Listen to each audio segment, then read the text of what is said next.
Logan, you know about this rivalry, being in Tallahassee, being a Florida State student, growing up Florida State fan, son of alumni. I'm the son of alumni. I'm an alumni myself. We all know what this rivalry means.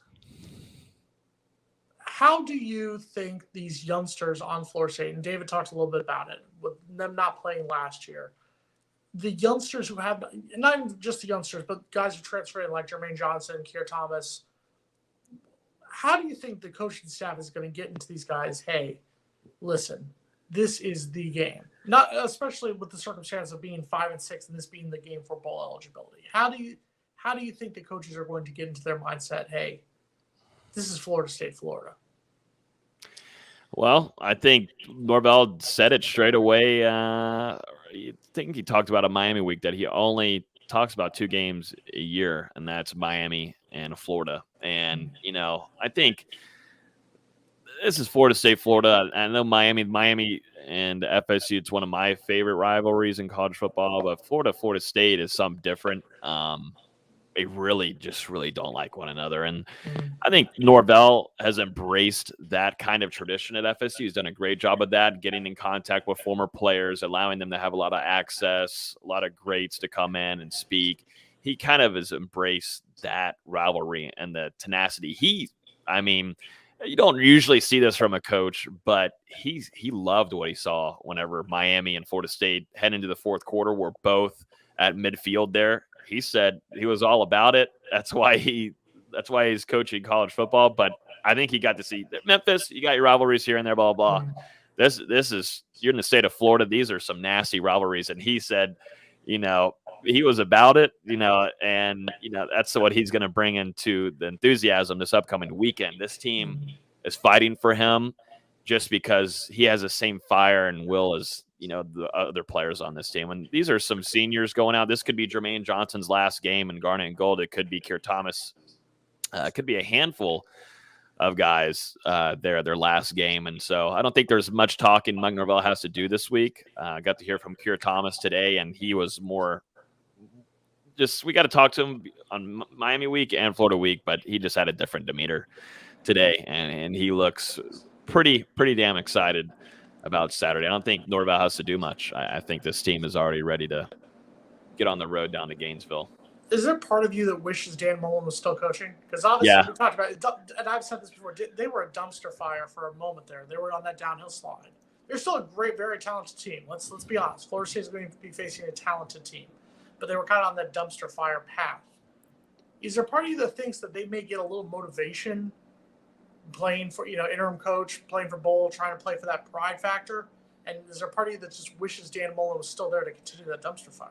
I wish he was there, just because I don't want to hear any of the excuses. We all have Florida fans that will text us this week and be extremely annoying. And so Florida State whoops Dan Mullen not there anymore, Florida Gators, then we'll get texts saying, oh, that wasn't even a game anyways. Although they're talking trash definitely all throughout the week. But then that'll be their savior and excuse. But I really wish Dan Mullen was there. I don't think it would change much. I think this team has given up on him weeks ago. So that factor doesn't matter to me.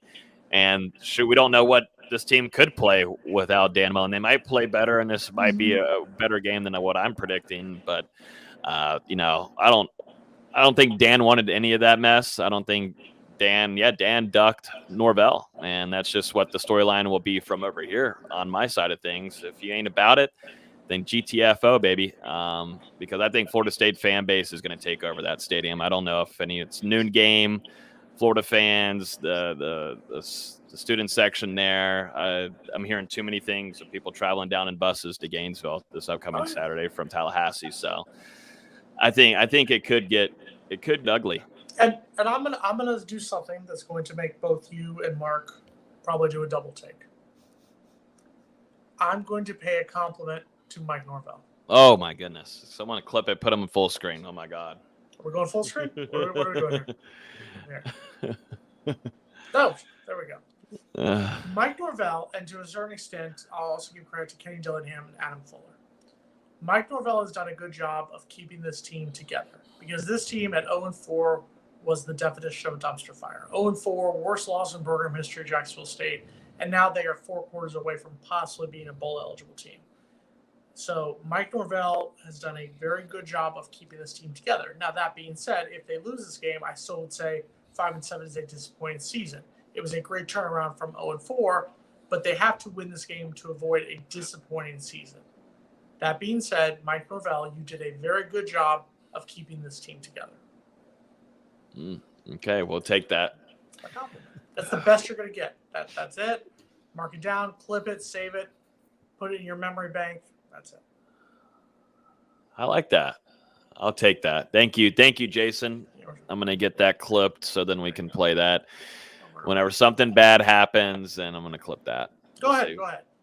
Just trust the process. Now, if Florida State does come to the Boca Raton Bowl, as some experts have said, I've also seen the Gasparilla Bowl against Florida Atlantic in a game that would totally tear at my heartstrings. Where would you come down to Boca Raton for that game? Where? Boca Raton. It's in Palm Beach County.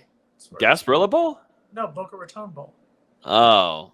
Come on down to South. Yeah, no, I'd give it. Yeah, for sure. I would definitely come on down there and hang out. Never been to Boca Raton, so I would love to. Can I go hang out with Willie Taggart? It could. I mean, we can get you a meeting, get you one-on-one. He'll have a lot of time. There ain't no way he's making a bowl this weekend. I think they beat Western Kentucky. I think they beat Western Kentucky. Isn't that his past team?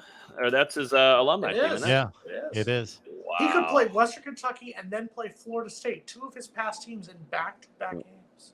I think for bowl purposes, whoever the president is, whoever sets up all that coordination, whatever, to make your money and you want people in the stands, you'd have Florida State fans flocking down to Boca Raton if you really want to be smart about it. But yeah, or Gasparilla Bowl in Tampa. Oh yeah, we'll be in Tampa. I'm already kind of predicting that one. I would love to be there. I would love to be there. I would love to be there in Tampa. Still got to get the win. But we're thinking maybe fantasy-wise here, we would love to go anywhere in the state of Florida. Don't really want to travel anywhere. I definitely don't want to go back to Shreveport. Oh, God. Or anywhere. Yeah, definitely don't want to go back there. Never. Well, I did pass by that during the summer, and it just looked atrocious. Sorry. If anybody lives in Shreveport, and Mark was there with us too on the show. We went right by the stadium on the air. And let's be honest, this is Florida State, Florida. This is a rivalry game. Anything's possible. There's been games where we're supposed to go to Gainesville and kill them, and they've beaten us. There's been times they've supposed to play us, and we've knocked them out of situations. So anything can happen. So Logan, final 5 minutes of the show. Your key to the game. Your prediction. Key to the game for Florida State's defense, number one, stopping the run there.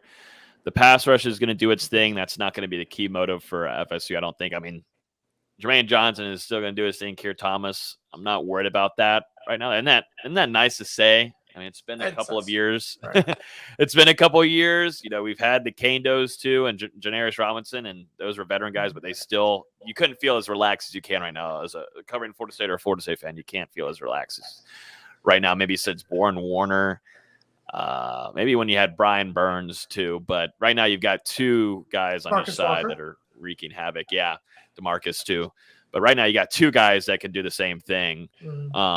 But I'm not worried about that. Offensively, Florida State and Jordan Travis just have to do what they've kept on doing for the last couple of weeks and just taking care of the ball. Jordan Travis staying efficient there. Wide receivers catching the balls. That's the thing. Florida State doesn't have to change much on their game plan heading into this one. They just got to stick to what they've been doing, and Norvell has really preached it the last, on their 5-2 streak right now, just staying and believing in their own schemes. So Florida State doesn't need to do much. Just be ready to fight, and I think they are. But playing smart, penalties got to go down, even though ACC officiating was what it was last week. This is a new game. Fingers crossed it's an SEC crew. It's crazy to think that, but fingers crossed it's an SEC crew out there officiating the game. That might be essential, but I do think Florida State does reach a bowl game. Hopefully we'll be able to meet up in Tampa or Boca Raton. I'm down for whichever, but I think Florida State wins this. I think there's going to be a lot of FSU fans in the Swamp this upcoming weekend. Should be beautiful. I think Florida State wins 35-17. Wow. I think Florida State's defense hits some kind of different gear and level, and it gets ugly. I think it does get ugly. I think Florida State right now is in a perfect position. I mean, they started this week. They were started as a 10-point underdog to Florida. Still trying to figure out how Florida State started as a 10-point underdog. And now looking at it right now, according to the latest odds, they're a 3-point underdog. So now it's essentially a pickup game. That's what happens when you get rid of your coach at this point. Florida State, we talked about a little bit. I think Mark will agree with me on this one. Florida State is in a perfect position. Florida State is playing, like you said, they're 5-2 in their last 7 games. Florida's on the downhill slide. This is a perfect position for Florida State to take advantage. You've got that win over Miami. You can be the state champs. You can go from 0-4, worst loss in program history, to being state champs and being in a bowl game with a win here. You have to take advantage of this opportunity. This is Florida State's best opportunity in arguably about 3 seasons to put your stamp on where this program is going to go into a season next year where you've got Clemson coming home. Coming to Tallahassee. You've got Florida coming to Tallahassee. You've got Wake Forest coming to Tallahassee. You've got Miami's going to lose players. I've already said I think they beat Miami next season down here in South Florida. You've got LSU, which is going to be breaking in a new coach. Next season could be interesting, but a win here has to happen. So Florida State has to take advantage and not have that regression. You can't have the regression like you did against Clemson and NC State after 2 big wins. I think Florida State will go down to Gainesville. I think Florida State will get their 6th win. I think Florida State will become bowl eligible. I think it's going to be a lot closer, though. I think it's going to be, I'm going to say Florida State 34, Florida 27. I think Florida's offense can score. I think Florida State's offense will take advantage of Florida State's still questionable secondary, but I like the way Jordan Travis is playing right now, and I think Florida's defense is going to give up a lot of points. So I'm going to say 34-27 Florida State. I agree on all accounts. I think this is a huge game for Florida State and a huge opportunity, as Jason just outlined. Be the state champion, whip Miami, whip Florida, complete a 6-2 run, get to a bowl game, chance at a winning season against probably a group of 5 team or a team that you should beat to complete a winning season, win the state championship, move this into the offseason in terms of recruiting. National Signing Day is only 2 to 3 weeks away from beating Florida after just a few weeks away from beating Miami. Wow. Mark, you're getting everybody fired up here in the comments. That sounded beautiful. Clip it. Yeah, clip that, Mark. Mark, I see a little garnet and gold coming out of it. There's some in there. He knows excited. He knows that Florida State fan base is going to come back watching the shows if Florida State gets into it. I mean, could you imagine the recruiting? I mean, look, Julian Armella, he'll be there this weekend. Florida State most likely has a good chance of getting a win. Marvin Jones Jr. seems like Florida State has a good edge there. It's going to be a big competition with Alabama, maybe Ohio State there. I don't think Oklahoma's really in it, but still Florida State has some. That Miami one was huge for Marvin Jones Jr. You still got Travis Hunter. You've got Sam McCall. You could have Destin Hill next season. You've got a defensive line coming. Yeah, and Tyree West, Georgia flip, most likely coming there, 5-star defensive tackle. Things start getting really, really interesting, and you've got A.J. Duffy coming in too.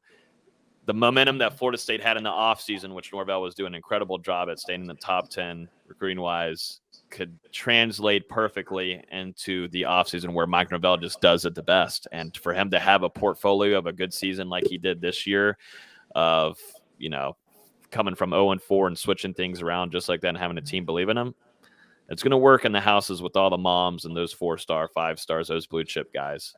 To Jason's point, it's easy to have a read on Florida State.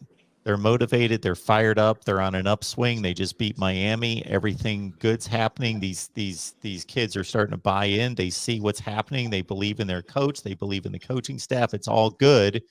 And they have an aim at a bowl game. For Florida, you don't know how it's going to break. It depends how Greg Knox can rally and galvanize the troops, because they can either give up, say, it's over, we're done, or they could say, hey, it's a street fight and we want to go to a bowl game too, and this is a rivalry and we can save our season, save some pride. These are guys that we grew up with, played against in high school. Let's pull this together and give it one big shot. And if you don't think Florida has that mindset right now, then you don't know about this series. That Florida is going to come in there trying to avenge everything, because remember, this was supposed to be a Florida team that was going to be possibly a playoff team, and now it's a Florida team looking for bowl eligibility. So they have to save their face just as much as Florida State is trying to get to a bowl game.